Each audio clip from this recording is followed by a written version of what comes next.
Praise the Lord. இன்றைக்கான வசனம், ஒவ்வொன்றிற்கும் ஒவ்வொரு காலம் உண்டு என்று கர்த்தர் இன்றைக்கு சொல்லுகிறார். ஆமாங்க, ஒரு காலத்தில் ரொம்ப சந்தோஷமாக பல ஆசீர்வாதங்களோடு நான் இருந்தேன். ஆனால் இப்போது என்னுடைய சூழ்நிலை மாறிட்டு என்னோட காலமே அப்படியே தலைகீழ மாறிடுச்சு என்று இன்றைக்கு நம்ம சொல்லி கொண்டு இருக்கிறோமா? வேதமும் அதான் சொல்லுது.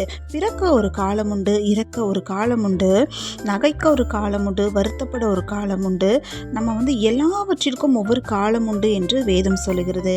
ஆமாங்க, எவ்வளோ பெரிய பிரச்சனைகள் காலங்கள் மாறினாலும் ஆண்டவர் சொல்லுகிறார், அதின் காலத்தில் நேர்த்தியாக எல்லா காரியத்தையும் செய்து முடிப்பேன் என்று கர்த்தர் சொல்லுகிறார்.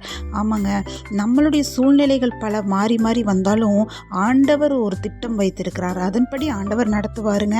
வேதம் சொல்லுகிறது, தேவன் ஆதி முதல் அந்த மட்டும் செய்து வரும் கிரியையை மனுஷன் கண்டுபிடியான். ஆமாங்க, ஏசப்பா செய்கிற கிரியையை யாருனாலையும் கண்டுபிடிக்க முடியாது. ஏசப்பா மேலே நம்பிக்கையா இருங்க. கர்த்தர் உங்களை ஆசீர்வதிப்பார். Thank you. God bless you all.